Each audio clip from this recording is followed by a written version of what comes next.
आज समाज में हर दूसरा व्यक्ति जो है अधिक से अधिक पानी पीने की वकालत करता नजर आता है। कहा जाता है यदि पेट ठीक रखना है तो खूब पानी पीजिए, बॉडी को डिटॉक्स करना है तो खूब पानी पीजिए, वजन कंट्रोल में रखना है तो खूब पानी पीजिए, स्किन ग्लोइंग रखनी है तो खूब पानी पीजिए। और कहा जाता है कि यदि आप खूब सारा पानी कुछ महीने लगातार पिएंगे तो आपको शुगर, ब्लड प्रेशर जैसी बीमारियों से भी छुटकारा मिल जाएगा। लेकिन बढ़ाकर पिया गया पानी इन सब कंडीशंस में कैसे हेल्प करता है, इसका ना तो कोई वैज्ञानिक आधार हमें देखने को मिलता है, ना ही कोई शास्त्रीय आधार देखने को मिलता है। दोस्तों, जहां आज पूरा समाज जो है अच्छे स्वास्थ्य के लिए, रोगों से मुक्ति के लिए अधिक से अधिक पानी पीने की बात करता है, वहीं हमारा जो आयुर्वेद शास्त्र है वहाँ स्पष्ट शब्दों में लिखता है कि ऋते शरद निदागाभ्याम पिबेत स्वस्थो अपि च अल्पशय, यानी कि पूरा जो हमारा साल होता है उसमें 6 ऋतु होती हैं। हर ऋतु 2 माह की होती हैं, 2 महीने की होती है। तो समर्स और शरद यानी ऑटम, ये 2 ऋतु ऐसे हैं जहाँ पे शास्त्र बोलता है कि एक व्यक्ति को सामान्य मात्रा में जल पीना चाहिए, यानी कि नॉर्मल क्वांटिटी में पानी पीना चाहिए।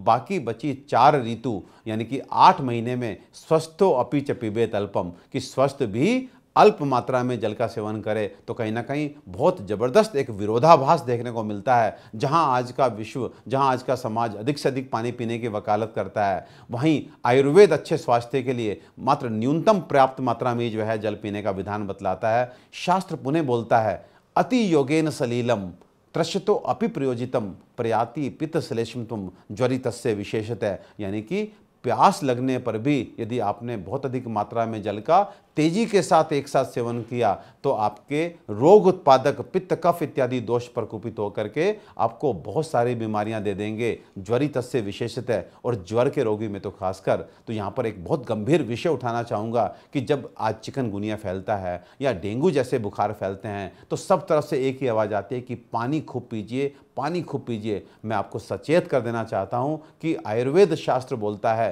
कि ज्वर की कंडीशन, स्पेसिफिकली नवीन ज्वर, जिस कैटेगरी में हमारे चिकनगुनिया और डेंगू आते हैं, वहां पर पानी को आप प्रारंभिक अवस्था में बहुत अधिक मात्रा में कभी सेवन ना करें, उससे आपकी बीमारी बढ़ती जाएगी, आपका बुखार नहीं टूटेगा। हो सकता है कि एक साधारण सा बुखार भी बहुत उपद्रव यानी कि कॉम्प्लिकेटेड होता चला जाए। तो ज्वर के रोगी को न्यूनतम पर्याप्त मात्रा में ही जल का सेवन करना चाहिए। इसके बाद शास्त्र बोलता है आम तृण निंद्रा तंद्रा आधमान अंग गौरवम कास अग्नि साध हल्लास प्रसेक श्वास पिंसान, यानी कि यदि आप बढ़ा बढ़ा के पानी पीते हैं तो सबसे पहले आपको अजीर्ण यानी कि आम इंडाइजेशन की बीमारी होगी, फिर उसके बाद में आपके शरीर में भारीपन रहना शुरू हो जाएगा, फिर कहीं ना कहीं आपका पेट फूलने लगेगा, फिर आपको बहुत सारी सिस्टमिक डिजीज जिसमें खांसी, जुकाम, साइनस, ये सब होनी शुरू हो जाएगी। तो स्पष्ट शब्दों में शास्त्र बोलता है कि आप हमेशा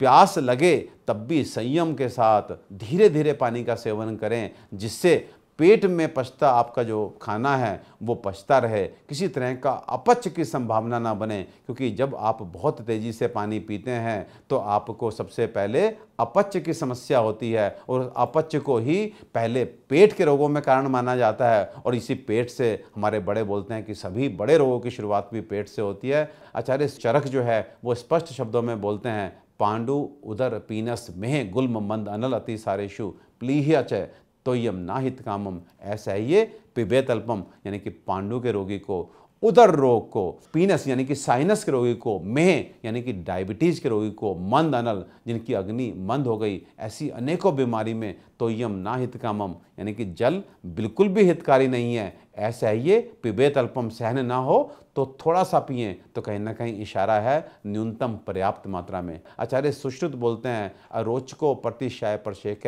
शवेतु छहे मंद अग्नेशु उदरे कुष्टे ज्वरे नेत्र आमिये तथा व्रणे च मधुमेह च पानीयम मंदम आचरेत, यानी कि लगभग वो सारी बीमारियां जिसमें आप अधिक से अधिक पानी पीने की बात करते हैं, उन सब बीमारियों में आचार्य सुश्रुत भी श्लोक के माध्यम से स्पष्ट रूप से बोलते हैं कि पानीयम मंदम आचरेत, पानी को अल्प मात्रा में ही सेवन करें। आचार्य वाग्भट को जब हम देखते हैं वहां पर जल के बारे में क्या निर्देश दिया गया है, तो पहली लाइन लिखते हैं तेज से प्रतिपक्षत्वान मंद अग्नि वर्जियत जलम, यानी कि जल जो होता है वो अग्नि का विरोधी है, अग्नि का ओपोनेंट है, इसलिए वो कोई भी कंडीशन जिसमें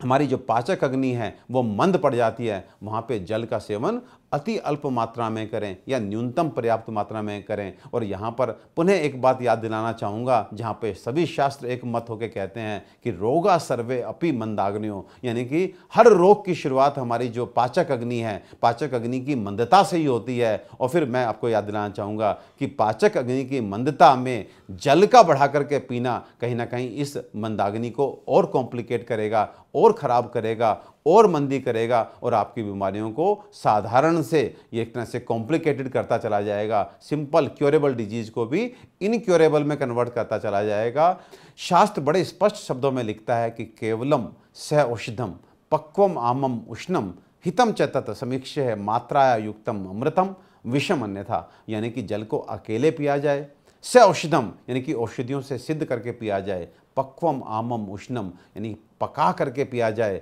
कच्चा पिया जाए, कौष्णम मीन्स थोड़ा सा गर्म करके पिया जाए, शरीर की अवस्था के अनुसार सही मात्रा में सही समय पर और सही विधि से पिया गया जल अमृतम, अमृत के समान है, आपके शरीर का पोषण करेगा। विषम अन्यथा, नहीं तो शरीर को इतना नुकसान पहुंचाएगा, इतने रोग पैदा कर देगा कि इसको शास्त्रों में विष तक की संज्ञा दी गई है। तो पूरे प्रकरण को अध्ययन करने के बाद चरक संहिता, सुश्रुत संहिता, वाग्भट संहिता, हमारे लघुत्रयी यानी कि माधव, शारंगधर, भावप्रकाश, अथर्ववेद इत्यादि सबको अध्ययन करने के बाद बीइंग ए आयुर्वेदिक स्कॉलर मैं आपको रिकमेंड करता हूँ कि पानी को न केवल मात्रा बल्कि पानी को किस समय पिएं, किस विधि से पिएं। यदि आप ये आयुर्वेद के हिसाब से फॉलो करते हैं तो ये पानी निश्चित ही आपके शरीर के लिए अमृत है, और नहीं तो शरीर में इतनी बीमारियां देगा कि ये जो है इसको शास्त्र में विष तक की संज्ञा दी गई है। तो पानी को कभी भी आप बढ़ा करके सेवन ना करें, गलत समय पे सेवन ना करें, गलत विधि से सेवन ना करें।